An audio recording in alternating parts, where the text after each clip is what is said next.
আসসালামু আলাইকুম প্রিয় দর্শক, অন্য মঞ্চের আলাপচারিতায় আপনাদের সকলকে স্বাগত জানাচ্ছি।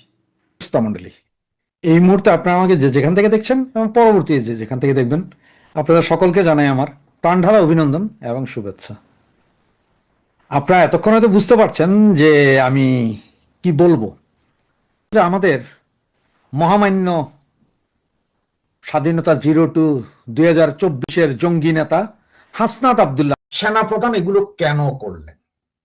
গত পরশুদিন উনি বলেছিলেন যে প্রণব বর্মা বা ইন্ডিয়ার সাথে সম্পর্ক বিচ্ছিন্ন করা উচিত, ইন্ডিয়াতে আক্রমণ করা উচিত, 7 সিস্টারকে 7 টুকরো করে দেওয়া উচিত, 8 টুকরো করে দেওয়া উচিত, না হলে এই হবে সেই হবে। এগুলো নিয়ে যখন গরম গরম চলছিল, তখন সম্ভবত গত পরশুদিন প্রণব বর্মাকে বাংলাদেশের পররাষ্ট্র দপ্তর ডেকেছিলেন এবং ডেকে ওনাকে কথাবার্তা বলেছেন। এরপরে যতটুকু জানলাম যে প্রণব বর্মা ইন্ডিয়াতে ওনাদের পররাষ্ট্র দপ্তরে চিঠি পাঠিয়েছেন যে এই দেশে ওনার পক্ষে আর কাজ করা সম্ভব নয়।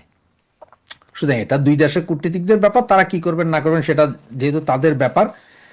আবার গতকালকে ছিল বন্ধের দিন, এই দিনে বাংলাদেশের অ্যাম্বাসেডারকে ইন্ডিয়ার পররাষ্ট্র দপ্তর ডেকে নিয়ে গিয়ে কি কি বলেছেন সেইটা নিয়ে আজকে আমাদের মহামান্য হাসনাত স্যার উনি বললেন যে প্রণব বর্মাকে লাথি মেরে বাংলাদেশ থেকে বের করে দেওয়া উচিত।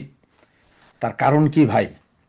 একজন কূটনীতিক, সে একটা দেশের অন্য একটা দেশের কূটনীতিক, তাকে এইভাবে শিষ্টাচার বহির্ভূতভাবে লাথি মেরে বের করে দাও, গুলি করে দাও। আবার আরেকজনে যে দাঁতলা একটা পোলা আছে না, কি জানি নাম, ওই যে উমামা ফাতেমার ভাই মনে হয়, ওইটা দুটোটাই দাঁতলা একই রকম। তো ওইটা আবার কইছে যে আগামীতে লং মার্চ যেটা হবে সেটা তো ওরা খন্তা কোদাল নিয়ে আসবে, ইন্ডিয়ান এম্বাসির একটা একটা ইট খুলে নিয়ে যাবে। তো অবস্থা দৃষ্টিতে যা মনে হয় যে ইরানে আমেরিকান এম্বাসি যেভাবে জ্বালাই দিছিল, আমার সেদিকেই যাচ্ছে এবং এটা পুরোটাই ইন্ধন দিচ্ছে সরকার। কারণ এই সব কথাবার্তা যারা বলতেছে তাদেরকে কি সরকার কি এখনো বাধা দিয়েছে বা কোনো কিছু বলেছে যে এইরকম শিষ্টাচার বহির্ভূত কথা বলা উচিত না বা আপনারা এভাবে বলবেন না, এটা সরকার বুঝবে? এগুলো তো কিছু বলে না। তাহলে কি প্রচ্ছন্নভাবে সরকারই করছে না? গতকালকের ভিডিওতে আপনাদের বলেছিলাম আমি যে ইন্ডিয়ান এম্বাসি বন্ধ হয়ে যাবে।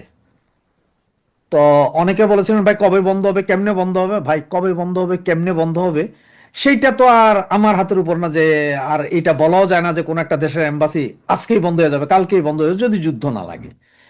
তবে সেটার একটা সিমটম তো সম্ভবত আজকে দেখতে পেয়েছেন, যে লং মার্চের অজুহাতেই হোক বা নিরাপত্তার ব্যাপারই হোক, যে কোনো ভাবে আজকের দিনের যাদের অ্যাপয়েন্টমেন্ট ছিল সব ক্যান্সেল করে দিয়েছে।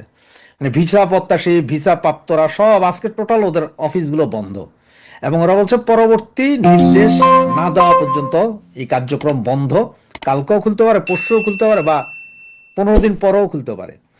সেই অবস্থায় আজকে লং মার্চে যেভাবে ওই যে বাচ্চা বাচ্চা পোলাপাইন দেখছেন তো, হ্যাঁ, এটা 10-12 বছরের সব টুপি পরা মাদ্রাসার পোলাপাইন যেভাবে ব্যারিকেড ভেঙে লাফালাফি করছে, 6 স্তরের মধ্যে 5.5 স্তর ভাঙছে, হাফ স্তর ভাঙতে দেয়নি। মানে সরকারও চাচ্ছে যে তোমরা আসো আসো আসো, এই জায়গায় আমরা ব্লক করবো, এরপর তোমরা একটা মিটিং টিটিং করে আপাতত চলে যাবে। এইভাবে কইরা তোমরা শুক্রবার হবে মেইন হিটিং পিরিয়ড, সেদিনের ভিতর কিছু একটা ঘটবে। এদিকে আজকে যতটুকু ইনফরমেশন পেলাম যে ইন্ডিয়ান এম্বাসিতে চাকরি করে যারা, তাদের পরিবার যারা বাংলাদেশে আছে বা বিভিন্ন আপনার ফ্যাক্টরিতে যে ইঞ্জিনিয়ার যারা ভিসা নিয়ে বাংলাদেশে কার্যক্রম করছে বা চাকরি করছে, এদের সকলের পরিবার কে কোথায় থাকে, কি করে না করে, সমস্ত লিস্ট নাকি হাসনাত আবদুল্লাহদের কাছে আছে। তার মানে হচ্ছে যে হিটিংয়ে আস্তে আস্তে তারা হিট হবে, তারা এটা বলা হচ্ছে, কিন্তু জানি না কি হবে। তবে ভাই সব সম্ভবের দেশ বাংলাদেশ, যে কোনো মুহূর্তে যে কোনো কিছু ঘটতে পারে। তো আমার এই ভিডিওটা আমার ভারতীয় যেসব ভাই বোন দেখেন তাদের কাছে আমি বলবো যে এই যে আমার দেশের মানুষ এখন যেভাবে আপনারা দেখছেন, যে যেভাবে আপনাদের ঘৃণা করছে, আপনাদের এম্বাসি খুলে ফেলার কথা বলছে, লাথি মারার কথা বলছে, আপনার সরকারের কাছে দাবি জানানো উচিত যে আমাদের দেশে আপনাদের এম্বাসিটা আল্লাহর হস্তে বন্ধ করে দেন, কিছুদিন বন্ধ করে দেন। চাউল ডাল আমাদের কাছে বেচেন না, কি দরকার আছে এই 46 টাকা ধরে 50,000 মেট্রিক টন চাউল বেচার? বন্ধ করে দেন, বন্ধ করে দেন, কাঁটাতারের বেড়া লাগাই দেন, একদম প্রতি ইঞ্চি জায়গায় কোনো সবকিছু বন্ধ করে দেন। একটু দেখুক না আমার দেশের লোকজনও, দেখুক যে আপনারা ছাড়া আমরা চলতে পারি কিনা, আর আমাদেরকে ছাড়া আপনারা চলতে পারি কিনা, একটু দেখানোর দরকার। এবং এই কারণে আমার মনে হয় একটু নিরাপত্তার অজুহাতে হইলো আপনাদের এম্বাসি ফেম্বাসি এগুলো বন্ধ করে দিয়া একটু চুপ থাকলে তো মনে হয় যে কিছু একটা হবে, আমরাও বুঝবো, যারা আন্দোলন করতে তারাও বুঝবে, আপনারাও বুঝতে পারবেন আসলে কে কার পরিপূরক, কে কার কে দরকার। আর আওয়ামী লীগ নেতৃবৃন্দের কাছে আমার একটা অনুরোধ যে আমাদের লক্ষ লক্ষ ছেলে মেয়েরা এখন রাস্তাঘাটে পালায় রয়েছে, অমুক রয়েছে তমুক রয়েছে, এই অবস্থায় আছে। তা আওয়ামী লীগ একটা গণ আত্মসমর্পণ কর্মসূচি দেওয়া উচিত, যে যার ভিতরে এক একজনের ভিতরে 17-18টা মামলা আছে, তো এই হিসাব করতে গেলে আমার মনে হয় লাখ পাঁচেক লোকের বিরুদ্ধে মামলা আছে, তারা সকলে গণ আত্মসমর্পণ কর্মসূচি দিলেই হয়, যে সবাই আত্মসমর্পণ করে যার যার মতো সবাই জেলে যাবে, পালাইয়া থেকে আর না খাওয়ার চেয়ে জেলে যাইয়া ডাইল রুটি খায়, কতদিন সরকারও খায় তারা, কতদিন আমরাও খাইতে পারি সেটাও দেখি। দুইটা গেলে হয়তো একদিন আমরা জেলখানা ভাঙ্গিয়াই বাইরে আসবো, লাখ লাখ পোলা পাই, সেদিন আরেক বিপ্লব হয়ে যাবে। এরকম একটা কর্মসূচি মনে হয় আমার দেওয়া উচিত। তার মূল কথা কিন্তু আসলে যে ভারতের প্রণব বর্মা ওনাকে যে লাথি মেরে বের করে দিবেন, এই ধরনের ঘটনা আমি পৃথিবীর আর কোনো দেশ সম্পর্কে কোনো দেশের জনগণ এভাবে বলছে কিনা আমি জানি না।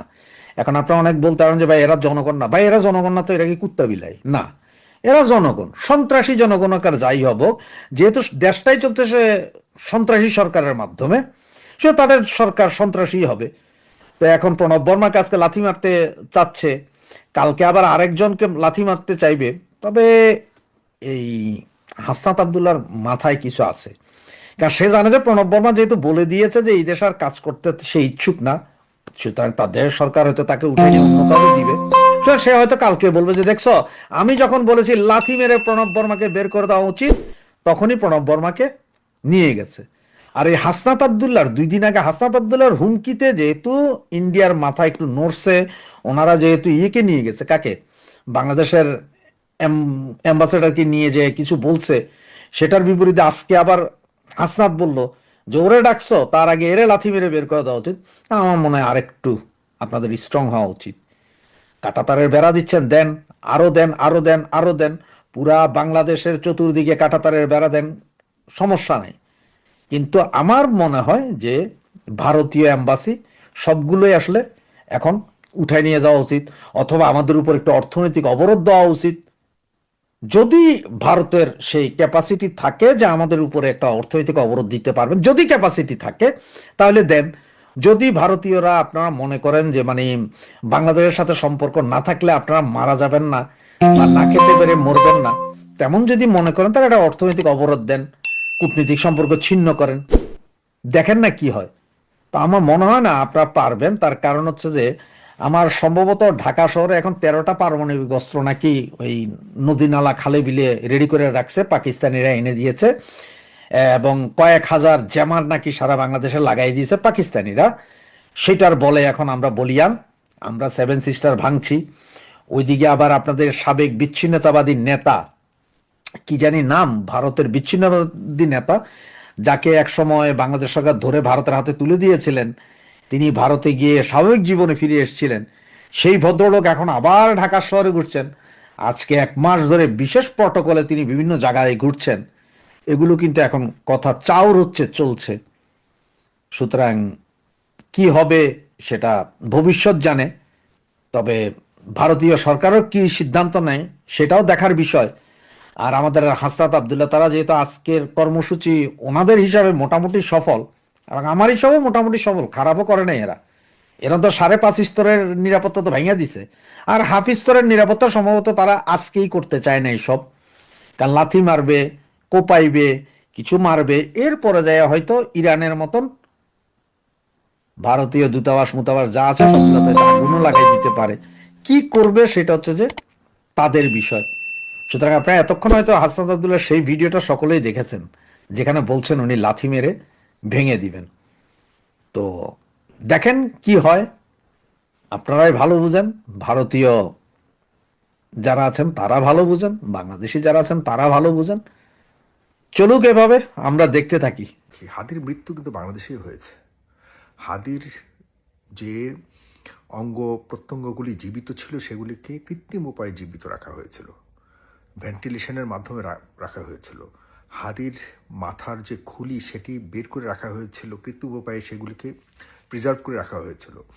হাদির যে ব্রেইন, এটি বারবার ফুলে যাচ্ছিল, ফুলে রক্তক্ষরণ হয় কি না, রক্তক্ষরণ হয়ে গেলে তো সেখানে আর ব্রেইনও যদি ড্যামেজ হয়ে যেত বা ডেড হয়ে যেত, তাহলে পুরো শরীরে কিন্তু ডেড বডি হয়ে যেত তখন ঘোষণা হতো। শুধুমাত্র কৃত্রিম উপায়ে বাঁচিয়ে এভারকেয়ার হসপিটাল থেকে তাকে বিদেশে নিয়ে এই মৃত্যুর খবরটি জানানোর জন্য আসলে বিদেশে নেওয়া হয়েছে বলে আমি যতটুকু বুঝতে পারি। এভাবে গুলি করা হয়েছে, এভাবে কোনো মানুষ বাঁচতে পারার কোনো সুযোগ নেই। হাদির মাথার এদিক থেকে গুলি ঢুকে ওদিক থেকে বের হয়েছে। এই অবস্থাতে মগজকে ছিন্ন বিচ্ছিন্ন করে দিয়ে গেছে। হাদির যে ডাক্তাররা ছিল তাদের সাথে আমি খুব ক্লোজলি কথা বলার চেষ্টা বলেছি। ইতিমধ্যে একটা ইন্টারভিউ নিয়েছে, আপনারা জানেন, এবং সেখানে বলেছে যে হাদির স্বাস্থ্যের অবস্থা, মেডিকেলের ভাষায় তারা কোনো আস্থা রাখছেন না বা কোনো আশা দেখছেন না। তবে হাদি মনে হয় না আর ফিরে আসবে, এবং ইতিমধ্যে হয়তো ডিক্লারেশন দিয়ে দেওয়ার কথা। কারণ অন্তত সিঙ্গাপুরে তো আর এই ধরনের ফাজলামি করবে না যে একজন মৃত মানুষকে নিয়ে সেখানে তারা লুকিয়ে রাখবে বা ঘোষণা না দিয়ে এভাবে রেখে দিবে। এটা করবে না অন্তত পক্ষে। এক সময় সম্পর্কটিকে বলা হতো সোনালী অধ্যায় বা ঐতিহাসিক বন্ধুত্ব। এখন তা পরিণত হয়েছে তালাকপ্রাপ্ত প্রতিবেশীদের সম্পর্কে, যেখানে একে অপরের বাড়ির দিকে অভিযোগের নোটিশ ছুড়ে মারাটাই যেন নতুন স্বাভাবিকতা। মাত্র 3 দিনের ব্যবধানে 2 দেশের হাই কমিশনারকে তলব করা হয়েছে। কূটনৈতিক শীতলতার এমন চরম বহিঃপ্রকাশ সচরাচর দেখা যায় না। সবশেষ 17 ডিসেম্বর দিল্লি থেকে বাংলাদেশের হাই কমিশনারকে তলব করার পর যে বার্তা এসেছে তা বাংলাদেশের অন্তর্বর্তীকালীন সরকার হজম করতে পারেনি। পররাষ্ট্র উপদেষ্টা তৌহিদ হোসেন তো শটান বলে দিয়েছেন, বাংলাদেশের নির্বাচন নিয়ে প্রতিবেশীদের উপদেশ চাই না। দর্শক, গত কয়েক সপ্তাহে ঢাকা এবং দিল্লির মধ্যে যে তীব্র উত্তেজনা দেখা যাচ্ছে তা কেবল সম্পর্ক শীতল হওয়ার লক্ষণ না, এটি সম্পর্ক তলানিতে যাওয়ার স্পষ্ট ইঙ্গিত।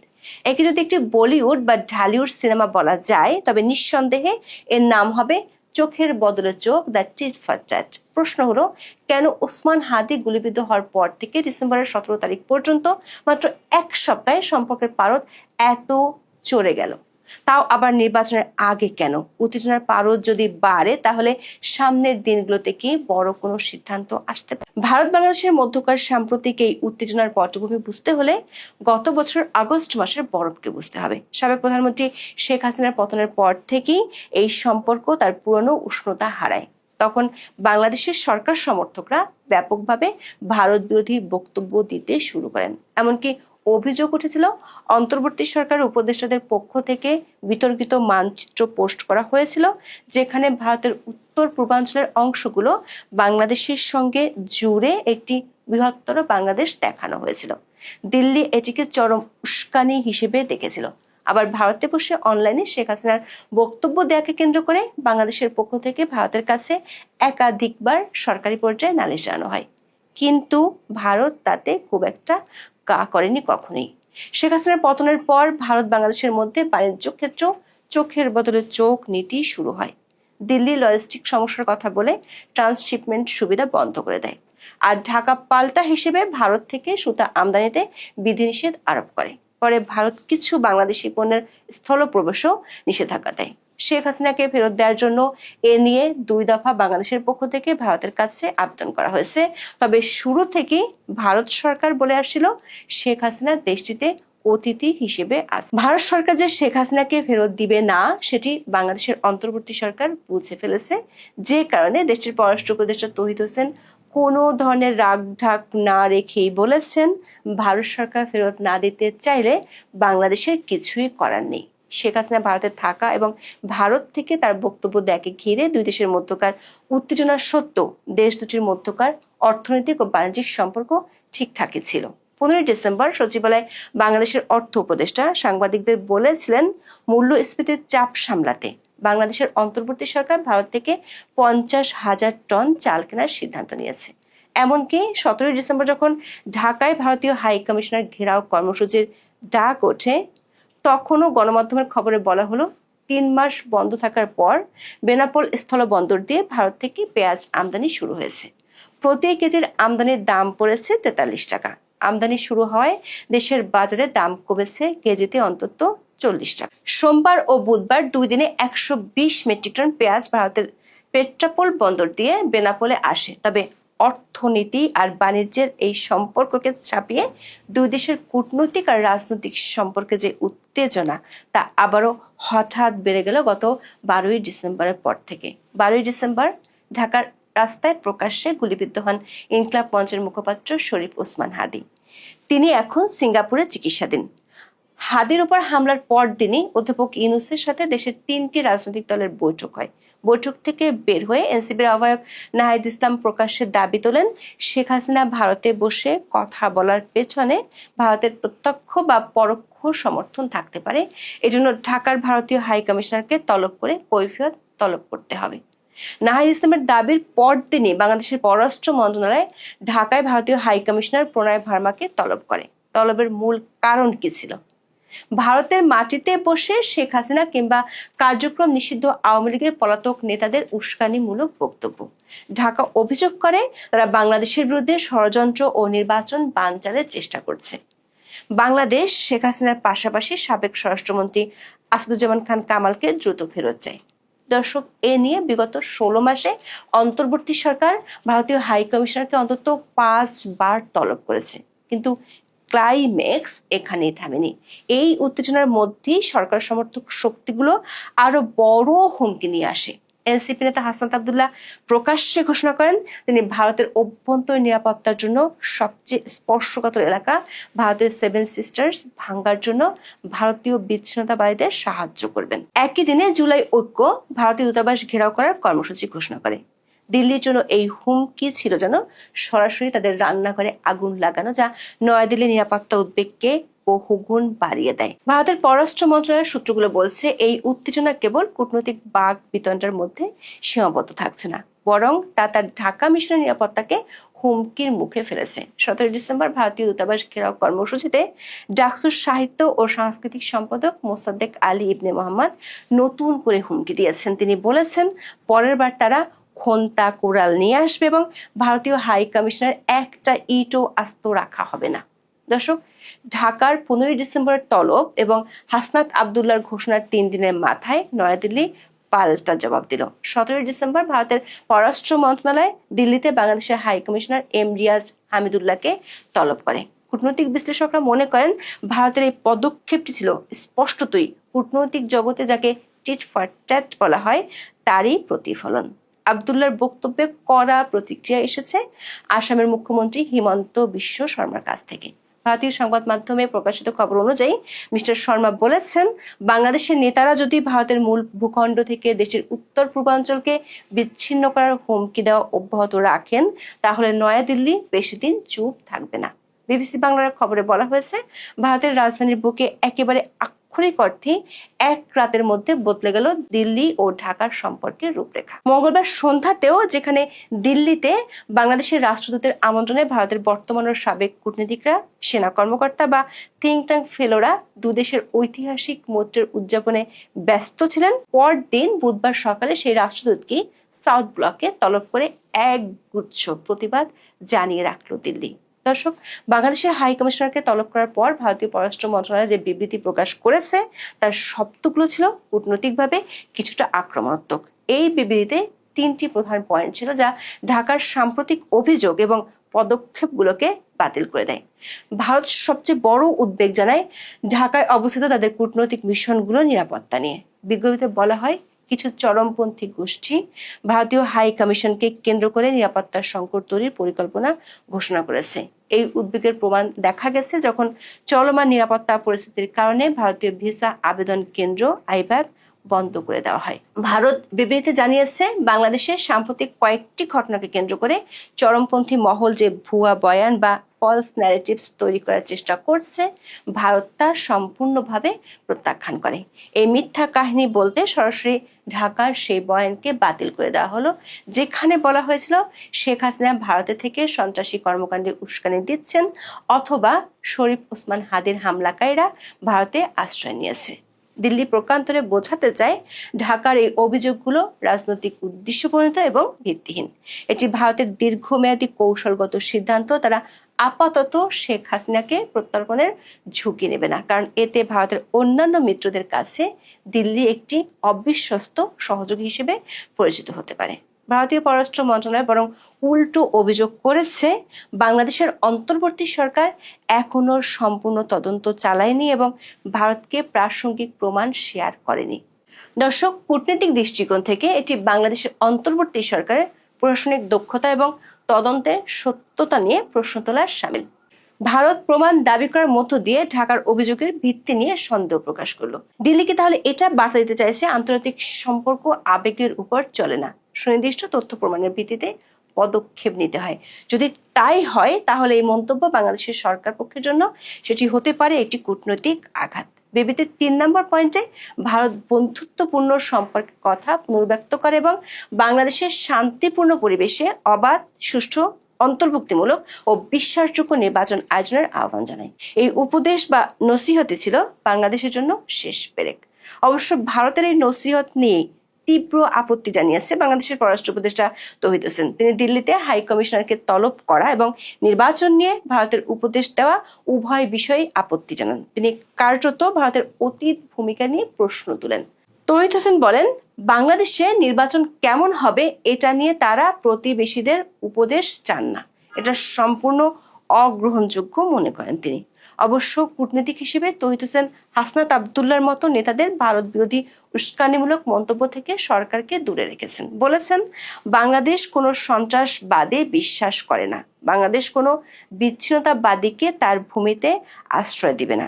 দর্শক, এরই মধ্যে ভারতের কিছু গণমাধ্যমে খবর প্রকাশিত হয় যে ভারতের বিচ্ছিন্নতাবাদী সংগঠক উলফার নেতা পরেশ বড়ুয়া বাংলাদেশে এসেছেন।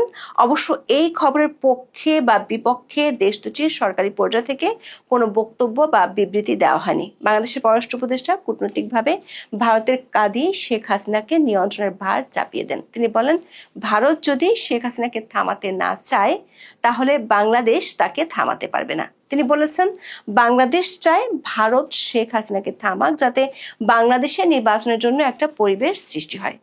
দর্শক, প্রশ্ন হলো, যেখানে বাংলাদেশ মূল্যস্ফীতি কমানোর জন্য ভারত থেকে চাল ও পেঁয়াজ আমদানি করছে, কূটনৈতিক পর্যায় থেকে স্বাভাবিক সম্পর্ক রাখার কথা বলা হচ্ছে, সেখানে বাংলাদেশের জাতীয় সংসদ নির্বাচনের আগে আগে কেন হঠাৎ করে অভ্যন্তরীণ রাজনীতির মাঠ ভারত বিরোধী প্রচারণায় গরম হয়ে উঠল? বিশ্লেষকরা মনে করেন এর কারণ বহুমুখী এবং গভীর নির্বাচনী কৌশলের সাথে সম্পর্কিত। সেনা ও পুলিশ প্রহরায় সারা দেশ ঘুরেও ভোটের কিংবা রাজনীতির মাঠে যমুনার বাইরে কোনো কদরই নেই কিংস পার্টি নেতাদের। বিশ্লেষকরা মনে করছেন, এমন পরিস্থিতিতে নির্বাচনের জোয়ারে ট্রেনে নিজেদের আনতে ভারত বিরোধীর প্রচারণাকেই বেছে নিয়েছেন। কারণ ভূ রাজনৈতিক প্রেক্ষাপটে বিবেচনায় বিএনপি, জামাত সহ প্রতিষ্ঠিত দলগুলোর পক্ষে কূটনৈতিক শিষ্টাচারের বাইরে গিয়ে ভারতের বিরুদ্ধে কথা বলা সম্ভব নয়। আবার 25শে ডিসেম্বর যদি বিএনপির ভারপ্রাপ্ত চেয়ারপারসন তারেক রহমান লন্ডন থেকে বাংলাদেশে আসেন তাহলে রাজনৈতিক পরিস্থিতি পাল্টে যেতে পারে। বিশ্লেষকরা মনে করেন, বড় দলের নেতা হিসেবে তারেক রহমান বা বিএনপি নেতাদের পক্ষে সরাসরি ভারত বিরোধী বক্তব্য দেওয়াটা সমীচীন নয়। সেই সুযোগটাই কাজে লাগাতে চায় রাজনীতির হালে ঠাঁই না পাওয়া কিংস পার্টির নেতারা। ভারত বিরোধী বিরূপ মন্তব্য আসতে পারে এমন আভাস পেয়ে বিএনপির পক্ষ থেকে 16 ডিসেম্বর জুলাই ঐক্যের কর্মসূচিতে কাউকে পাঠানো হয়নি। জামাত ইসলামীর শীর্ষ পর্যায় থেকে বলা হয়েছে, এই মুহূর্তে কূটনৈতিক শিষ্টাচার বহির্ভূত ভারত বিরোধী কোনো বক্তব্য দেয়া যাবে না। তবে জুলাই আন্দোলনের পর যেসব ছোট ছোট দল গর্জে উঠেছে তাদের মূল নেতারা নিজেদের আসর নিশ্চিত করতে ভারত বিরোধী কৌশল নিয়েছে বলে অনেক রাজনৈতিক বিশ্লেষক মনে করেন। তবে কূটনৈতিক বিশ্লেষকরা বলছেন, নির্বাচনের আগে সরকারের পক্ষ থেকে পরোক্ষভাবে ভারত বিরোধী সুর আঞ্চলিক রাজনীতিতে প্রভাব ফেলতে পারে। বিশেষ করে ভারত সরকার যদি বড় ধরনের অর্থনৈতিক চাপ প্রয়োগে যায় তাহলে পরিস্থিতি নতুন করে ঘোলাটে হয়ে যেতে পারে। সাবেক কূটনৈতিক ও বিশ্লেষক হুমায়ুন কবির বিবিসি বাংলাকে বলেছেন, 7 সিস্টার্স নিয়ে কথা বলার কারণে ভারতের দিক থেকে প্রতিক্রিয়া পাওয়া যাচ্ছে, কারণ এটি তাদের জন্য নীতিগতভাবে একটি স্পর্শকাতর বিষয়। অনেকে হয়তো মিন করে অনেক কিছু বলেন না, কিন্তু এ ধরনের মন্তব্য অনেক সময় দুদেশের সম্পর্কে প্রভাব ফেলে। বাংলাদেশ ও ভারতের ক্ষেত্রেও তা প্রযোজ্য। দর্শক, গত কয়েকদিনে ভারত ও বাংলাদেশের কূটনৈতিক যুদ্ধ আমাদের সামনে একটা বিষয় স্পষ্ট করে তুলেছে। ভারত বাংলাদেশ সম্পর্কের সোনালী অধ্যায় এখন অতীত বিষয়। দিল্লি বলছে ঢাকা প্রমাণ ছাড়া মিথ্যা বয়ান দিচ্ছে, আর ঢাকা দিল্লির নসিহত প্রত্যাখ্যান করছে। এই চরম উত্তেজনার প্রধান কারণ হলো আসন্ন নির্বাচন এবং ভারত জুজু কার্ডের রাজনৈতিক ব্যবহার। নির্বাচনের আগে ওসমান হাদির গুলিবিদ্ধ হওয়ার পর ভারত বিরোধী আবেগকে কাজে লাগাতে চায় অনেকেই। হাসনাত আব্দুল্লাহর মতো নেতারা ভারতকে 7 সিস্টার্স ভাঙ্গার হুমকি দিয়ে অভ্যন্তরীণ রাজনীতি নিজেদের সার্বভৌমত্বের রক্ষক হিসেবে প্রতিষ্ঠা করতে চাইছেন। কিন্তু এই খেলায় ঝুঁকিও আছে। প্রতিবেশী রাষ্ট্রের সঙ্গে নির্বাচনের ঠিক আগে এমন চরম খারাপ সম্পর্ক তৈরি হলে তা নির্বাচনের পরের অর্থনৈতিক স্থিতিশীলতা এবং আঞ্চলিক নিরাপত্তার সহযোগিতাকে ঝুঁকিতে ফেলতে পারে। ভারত যদি বাণিজ্যকে চাপ প্রয়োগের হাতিয়ার হিসেবে ব্যবহার করে তবে বাংলাদেশের অর্থনীতিতে স্বল্পমেয়াদে সংকট আসতে পারে। তবে যা দেখা যাচ্ছে তাতে বোঝা যাচ্ছে এই কূটনৈতিক মঞ্চের নাটকীয়তা হয়তো নির্বাচনের আগ পর্যন্ত থামবে না। আপাতত যেন তারা একে অপরের দিকে চোখ রাঙিয়ে দাঁড়িয়ে আছে, আর মাঝখানে সাধারণ মানুষ ভাবছে এই ইগো লড়াইয়ে শেষ পর্যন্ত লাভটা কার হবে। আসসালামু আলাইকুম দর্শক, ওসমান হাদি এই সময়ে রাজনীতির তার মাত্রা রাজনৈতিক ব্যক্তিত্ব হিসেবে দেশে উচ্চতর জায়গায়, একদম সর্বোচ্চতর জায়গায় যাই হোক না হোক, বা তার রাজনৈতিক দর্শন যাই থাকুক না থাকুক, যেই অন্যায় অবিচার ভয়ঙ্কর ঘটনাটি ঘটেছে সেই ঘটনার প্রেক্ষিতে প্রতিটা মানুষ সবসময় চাচ্ছে এরকম তরতাজা একটা যুবক এবং মানুষ হিসেবে মানুষের মানবিকতা, মনুষ্যত্ব, ধর্ম, সমাজ সব দিক থেকে তার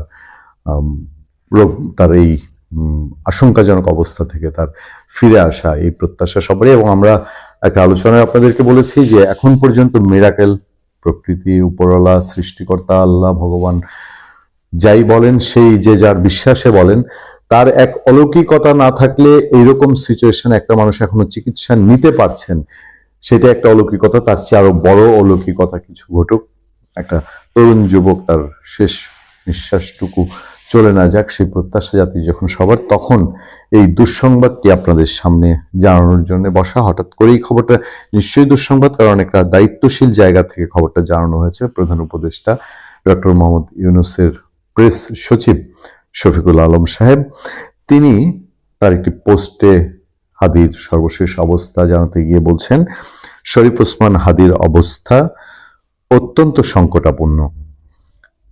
তিনি 17 ডিসেম্বর 2025 লিখছেন তার ফেসবুকে, ভেরিফাইড ফেসবুক পোস্টে তিনি বলছেন, সিঙ্গাপুরের পররাষ্ট্রমন্ত্রী ডক্টর ভিভিয়ান বালাকৃষ্ণান আজ দেশটিতে চিকিৎসাধীন জুলাই গণ অভ্যুত্থানের সম্মুখভাগের অকুতোভয় যোদ্ধা ও ইনকিলাব মঞ্চের মুখপাত্র শরীফ ওসমান হাদিকে দেখতে গিয়েছিলেন।